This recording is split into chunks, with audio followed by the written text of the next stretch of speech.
ओम शांति। आज सुनते हैं प्यारे बाबा की 24 अगस्त की मुरली से दिल में छपने वाली गहराई की बातें।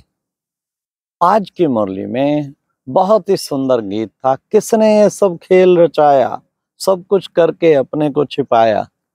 आज बाबा ने मुरली में इसका अर्थ बताया है कि बच्चे देखो, मैं तुम्हारे लिए स्वर्ग की स्थापना करता हूँ, इतना सुंदर परिस्थान वैकुंठ लाता हूँ और तुम सबको राजभाग देता हूँ, फिर मैं छिप जाता हूँ। किसने सब खेल रचाया, सब कुछ करके अपने आप को छिपाया।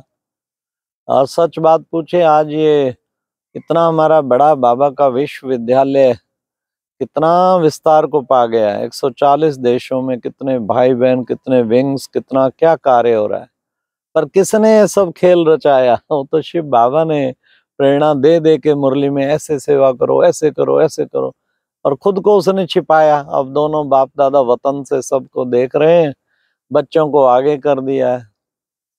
तो सचमुच बाबा कितना ना आपका शुक्रिया करें जो इस योग्य बनाया। आज बाबा ने कहा, देह सहित देह के सर्व संबंधों को भूल अपने को देही समझना, आत्मा समझना है, देही अभिमानी बनना है। पहले भूल इनको, इन्हीं में बुद्धि अगर अटकी रहेगी तो फिर देही अभिमानी नहीं बन सकेंगे, आत्ममानी नहीं बन सकेंगे। फिर आज बाबा के बड़े अच्छे अच्छे टाइटल आए, बहुत अच्छे। मैं लिबरेटर भी हूँ, हाँ। फिर कहा मैं पतित पावन हूँ, सब पतितों को आके पावन बनाता हूँ। मैं खिवैया भी हूँ, इस पार से उस पार तुम्हें ले जाता हूँ, तुम्हारी नैया को इस पार से उस पार ले जाता हूँ। फिर कहा मैं धोबी भी हूँ, क्योंकि सारे पतित वस्त्रों को धुलाई कर देता, आत्माओं को धुलाई कर देता, शुद्ध बना देता। मैं सुनार भी हूँ, जो तुम्हारी खोट है उनको सारी को मैं निकाल देता हूँ। कितने बाबा के टाइटल थे। आज बाबा ने कहा कि बच्चे, शिव की प्रतिमा दिखाते हैं, शिवलिंग, लेकिन शिव कब आया, कहाँ आया, कैसे आया, क्या उसने आके किया है, कुछ भी तो नॉलेज नहीं है। तुम बच्चों को नॉलेज सबको देनी है। फिर आज बाबा ने कहा कि बच्चे, इस चक्र को याद करने से, चक्र को फिराने से तुम चक्रवर्ती राजा रानी जाके बनेंगे, चक्रवर्ती राजा रानी। फिर बाबा ने कहा कि आपे पूज, आपे पुजारी, ये तुम्हारा खेल चलता रहता है, ये ड्रामा नादी बना बनाया है। हाँ, कैसे तुम देवता थे, फिर क्षत्रिय बने, फिर वैश्य बने, फिर शूद्र, फिर ब्राह्मण, ब्राह्मण से फिर देवता बनेंगे। और बाबा बीच में कहते, ब्राह्मण सो फरिश्ता, फरिश्ता सो देवता, बीच में फरिश्ता बन के फिर देवता बनेंगे। आज बाबा ने कहा कि अच्छी रीति पढ़कर औरों को पढ़ाना है, खूब पढ़ाई करनी भी है, औरों को पढ़ाना भी है। उसमें किसी प्रकार की लेजीनेस ना आए। आज बाबा ने कहा, बच्चे माया कितने भी तूफान लाए, विकल्प लाए, तुम बच्चों को हिलना नहीं है। ये तुम्हारा ही यादगार बना हुआ है अचल घर, अर्थात कोई हिला नहीं सका। अंगद मिसल, बुद्धि रूपी पांव को कोई हिला ना सके, तुम्हारा ही यादगार बना हुआ है। गुरु शिखर, इतनी ऊंची स्थिति प्राप्त कर ली, शिखर स्थिति। फिर बाबा ने कहा कि देखो बच्चे, माया तो आएगी आपको हिलाने, लेकिन हिलना नहीं। आज बाबा ने सन्यासियों की भी महिमा की। दो प्रकार का वैराग है, हद का वैराग और फिर है बेहद का वैराग। लेकिन तुम हो पुरानी दुनिया, पुरानी देह सहित पुरानी बातों, पुराने संस्कारों, सबका त्याग करते हो। उन्होंने घर बार का सन्यासियों ने त्याग किया, पर बाबा ने महिमा की कि दे भारत को बहुत मदद की इन्होंने गुप्त, क्योंकि सबसे बड़ी मदद है पवित्रता की। पवित्र रह के भारत को मदद की। आज भी कितनी महिमा है उनकी, इसीलिए पवित्रता के पीछे। तो फिर बाबा ने आज कहा कि बच्चे, तुम्हें श्रीमत पर चलकर उच्च पद पाना है, खूब पुरुषार्थ करना है। श्रीमत सबसे जरूरी चीज है। कदम कदम बच्चों को बाप की श्रीमत लेनी है, श्रीमत पर चलना है, और श्रीमत पर ही तुम बच्चे अचल अडोल बन जाते हो। तो ऐसा पुरुषार्थ करके दिखाना है।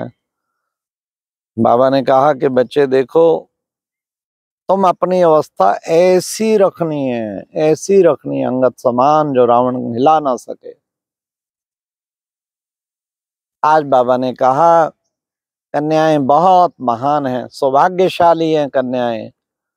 हाँ, तो बाबा ने कहा पूजा की जाती, देखो पूजते हैं, पवित्रता का मान होता है ना बच्चे, इसलिए पूजते हैं। पवित्रता के पीछे जानते हैं हम पतित हैं, तब तो जाकर पावन के आगे माथा टेकते हैं। हाँ, पवित्रता की तो हमेशा कशिश होती है। पवित्र देवी देवताओं के आगे माथा क्यों टेकते? क्योंकि कशिश होती है पवित्रता की। आज बाबा ने कहा तुम हो महावीर महावीरनिया। हाँ, कितने महावीर हो जो माया पर जीत पाते हो, 5 विकारों पर जीत प्राप्त कर लेते हो। तुम हो सच्चे सच्चे राज ऋषि। ऐसे राज ऋषि जो औरों को भी, इस राज को भी प्राप्त करने वाले, और ऋषि की तरह तपस्या भी करने वाले राज ऋषि। फिर बाबा ने कहा कि तुम कितना बच्चों को, चक्र तो बिल्कुल साफ है। फिर बाबा ने कहा देखो बच्चे, मैं बैरिस्टर भी हूं, तो मैं भिन्न भिन्न प्रकार की सजाओं से बचाता हूँ और स्वर्ग की बादशाही भी देता हूँ। तुम बच्चे बाबा बाबा कहते रहते हो, बस एक बाप को याद करो। बाप यही कहते, सिर्फ एक मुझ बाप को ही याद करो। फिर आज बाबा ने कहा तुम अब वापस घर जाते हो, अपने स्वीट होम जाते हो। अब ये नाटक पूरा होता है, तुम वापस स्वीट होम जाते हो। फिर बाबा ने कहा एक क्यामत का समय है, ये आखिरी समय क्यामत का समय है। फिर बाबा ने आज कहा कि बाबा तुम्हें कितना सुंदर स्वर्ग की बादशाही देता, वर्ल्ड ऑलमाइटी अथॉरिटी का स्थापन किया हुआ स्वर्ग का राजभाग तुम बच्चों को मिल जाता है। कितना बड़ा राजभाग है जो बाबा हम बच्चों को देते हैं। इसलिए बाबा ने कहा उसको भी तुम बच्चों को बुद्धि में रखना है कि इतना बड़ा हमें बाबा राजभाग प्राप्त कराते हैं, वर्ल्ड की राजधानी का। तो आज की मुरली में फिर वरदान था बहुत ही सुंदर। क्या अलौकिक रीति से लेन देन कर विशेषताओं से संपन्न बनने वाले फ्राक दिल भव। मतलब कि हमें फ्राक दिल बनना है तो क्या करेंगे? फ्राक दिल तो बहुत होना चाहिए ना, कईयों को देने में बड़ी कंजूसी होती, पालना करने में कंजूस, किसी को खिलाना पिलाना ये करना, दिल बड़ी हो, बड़ी दिल नहीं होती। सोच सोच के गिन गिन के थोड़ा थोड़ा करके करेंगे। अरे बाबा के बच्चे सब खाएं पिएं मौज करें, ये होनी चाहिए फ्राक दिल। तो वो फ्राक दिल जो है बहुत जरूरी है। तो बाबा ने कहा, इसलिए बाबा बच्चों को कहता है कि ऐसे फ्राक दिल बनो जो सचमुच जो है तुम्हारा महान बन जाए। उसका तरीका क्या है? अलौकिक रीति से लेन देन करेंगे तब तुम फ्राक दिल बन पाएंगे।